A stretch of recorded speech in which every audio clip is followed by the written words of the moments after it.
আমি কয়েকটি কথা থেকে একটু বেশি কথা বলতে চাই এবং যারা যারা কাজ করেছেন এই গানগুলোর পেছনে তাদের সঙ্গে আলাপও করিয়ে দিতে চাই, কিন্তু আমি একটু সং বাই সং যাব।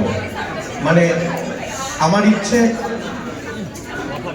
এই মনটা আটকে যায় এবং শুনবো না বলবো এই দ্বিধা, আবার খাচ্ছি কিন্তু গিলছি না জায়গায় পৌঁছে যায়। ফলে কি হয়, নো নরমচরণ নট কিচ্ছু, এই টাইপের একটা ব্যাপার হয়ে যায়, মানে আমাদের থেমে যেতে হয়।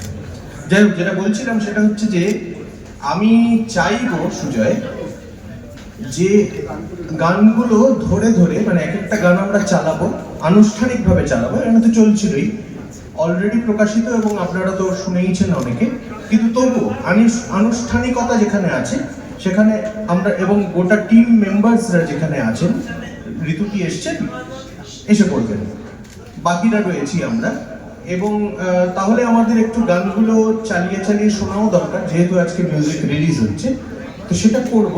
তার আগে সুজয়ের সঙ্গে আমি এসে যখন দাঁড়িয়েছি, আমি সুজয়ের সঙ্গে একটু ওর কিছু প্রশ্নের উত্তরটা দেওয়াতে আমি বেশি, আমার মনে হয় তাহলে একটু ওই জায়গাটায় যাওয়ার আগে আমরা সেটা চুকিয়ে নিই। যে কোনো ছবি, আমি ছবির গানের ক্ষেত্রে আমি দেখেছি যে অনেকগুলো চরিত্রের অন্তর্কথন গান হয়ে দাঁড়ায়, এবং আমার খুব মনে পড়ছিল যে আমি বহু বিশেষ করে নাটকে দেখি আর কি, মানে সিনেমা থেকেও নাটকে অনেক সময় দেখেছি যে একটা দৃশ্যায়ন অনেক সময় গান দিয়ে বেরিয়ে আসে, এবং আমরা অনেক ছবিতেও দেখেছি সেই জিনিসটা। আমার এই যে অন্তর্কথনটা তুমি কিভাবে দেখলে এবং সেটা কিভাবে সাংগীতিক একটা ব্যাপার তৈরি করলে, পুরো বিষয় ছবির মধ্যে তো একটা অন্বেষণ আছে, এবং একটা গভীর অন্বেষণের গল্প, এটা ঠিক থ্রিলার নয়, একটা গভীর অন্বেষণের গল্প, মানে গুরুত্বপূর্ণ প্রশ্ন, এবং অ্যাজ মিউজিক ডিরেক্টর আমার এটা বলা উচিত। প্রাথমিকভাবে আমি যেভাবে কাজ করি সেটা হলো যে পরিচালক যদি আমাকে পছন্দ করেন বা প্রযোজক যদি আমাকে চান, তাদের সঙ্গে যে প্রাককথন সেটা পেরিয়ে স্ক্রিপ্ট নিয়ে বসা বা গল্প নিয়ে বসা, সেটার পরে না একটা নিস্তব্ধতা চাই আমার মনের মধ্যে, এই গল্পটা ঘুরছে এরকম একটা সময় চাই, এবং সেই সময়টা কিন্তু কাজ করব না, সেই সময়টায় কিছুই করব না, মানে এরকম ভাবে নিজেকে আটকে রাখা। যদি আমার এক লাইন লিখতে ইচ্ছে করে আমি সেটা লিখবো না, ওইটা আমি জমাবো, মনের মধ্যে অনুভূতিটা জমাবো। এক্ষেত্রে সুবিধা হয়েছিল, চৈতিদি যে গল্প বলেছিলেন সেই গল্পটা পার্ক স্ট্রিটে কেন্দ্রীভূত এবং একটি সন্ধ্যের গল্প। সো পার্ক স্ট্রিটে কত সন্ধ্যে তো আমরা কাটিয়েছি আমাদের যৌবনে, বা যেটা এখনো চলছে, এখনো আমরা যুবক, এবং এখনো আমাদের কাছে পার্ক স্ট্রিট সেই আলো আধারি, সেই আকর্ষণ বিকর্ষণ নিয়ে আসে। কাজেই ওই ব্যাপারটা এখনো আমাদের মধ্যে প্রবহমান, সেই পার্ক স্ট্রিটে আমরা এখনো গিয়ে দাঁড়াই। কাজেই আমার মনে হলো, বাহ, এ তো আমাদের সবার স্টোরি, কারণ কলকাতাবাসী মাত্রই পার্ক স্ট্রিটে গিয়ে রোমাঞ্চিত হন, তাদের একটা আলগা আনন্দ হয়, হ্যাঁ, যেটা গায়ে মেখে নেওয়া যায়, আবার ভুলেও ফেলা যায়, ত্যাগ করেও দেওয়া যায়। ওই অংশটায় ঢুকলে যেন একটা আলাদা করে পোশাক আমরা গায়ে জড়িয়ে নিই, উইচ ইজ পার্ক স্ট্রিটের একটা স্পেশাল উত্তরীয়। তো আমার মনে হলো এই গল্পটা আমায় সেরকম একটা গন্ধ দিচ্ছে, সেরকম অনুভূতি দিচ্ছে। তারপরে যখন স্ক্রিপ্ট নিয়ে আমি বসলাম, তখন আমার মনের মধ্যে কি সুর গুনগুন করছে, সেই সুরগুলো খুব প্রণিধানযোগ্য, এবং যদি কোনো কথা উঠে আসে এরকম ভাবেই কিন্তু কথাগুলো পাওয়া আমার, এরকম ভাবেই কিন্তু ওই নিয়ন আলোর যে ব্যাপারটা, যেটা বা যে ভায়োলেট কালারের একটা ইশারা ছিল গল্পটার মধ্যে, সেটার একটা সংযোগ আমার মিউজিকে খুঁজে পাওয়া, সবকিছুই কিন্তু খুব অর্গানিক ভাবে ঘটেছে, মানে কিছুই জোর করে করতে হয় না।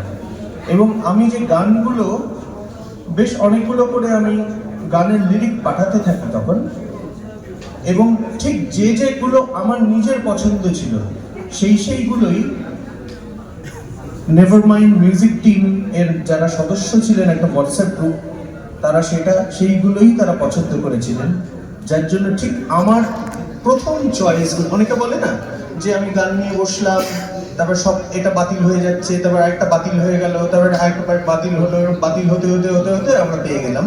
আমাদের ক্ষেত্রে তা হয়নি। আমাদের ক্ষেত্রে প্রথম চয়েসটাই ফাইনাল চয়েস হয়ে গেছে, কারণ আমি গান বাছিনি, আমি শুধু সাপ্লাই করেছি, গান বেছেছেন অন্যরা, যাদের হয়তো এটা কনসেপ্ট, এই ফিল্মটা যাদের কনসেপ্ট, কিন্তু তারা বেছেছেন যেটা যেটা আমি দিতে চেয়েছি সেটাই তারা বেছেছেন।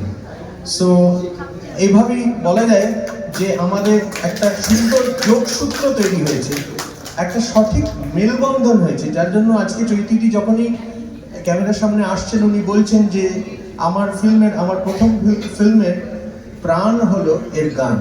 এই কথাটা বলতে পারছেন এই কারণে যে এই প্রাণ যতটাই গল্প থেকে যে প্রাণ এসেছে সেটা যেন গানে এসে মিলেছে, গানের মোহনায় সেটা যেন একটা ত্রিবেণী সঙ্গম হয়েছে, পরিচালনা, কাহিনী এবং গানের।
আমার খুব স্মৃতিমেধুর লাগছে আজকের এই সন্ধ্যায় দাঁড়িয়ে, বিশেষ করে পাশে দাঁড়িয়ে আমার মনে পড়ে যাচ্ছে যে আমার প্রথম যে সঙ্গীত পরিচালনার কাজ, যেটার জন্য জাতীয় পুরস্কার পেয়েছিলাম, সেই ছবিটাও কিন্তু ঋতুপর্ণার ছবি ছিল। ঋতুপর্ণা একটা গল্পের মধ্যে 3টে গল্প ছিল, তার মধ্যে একটা গল্পে নায়িকা ছিল ঋতুপর্ণা। এবং এগেন আমার সেই কথা মনে পড়ছে যে সঙ্গীত পরিচালনার আরেকটা কৃতিত্ব সম্পূর্ণ হলো যে Rituparna সেনগুপ্তের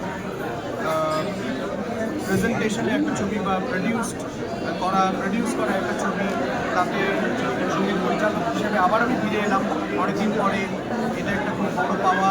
thank you Ritu, thank you so much. এবং আমার পরিচালক চৈতি ঘোষালকেও আমি অনেক ধন্যবাদ জানাবো। অমর্ত্যকে অনেক অনেক শুভেচ্ছা। আবার একটা নতুন চেহারা পেলাম এত দূরে সঙ্গীত জীবনে, আমার গলার একটা নতুন চেহারা আবার অমর্ত্যের মাধ্যমে পেলাম। চেষ্টা করেছি যতটা ওর সঙ্গে মানানসই করে গাওয়ার।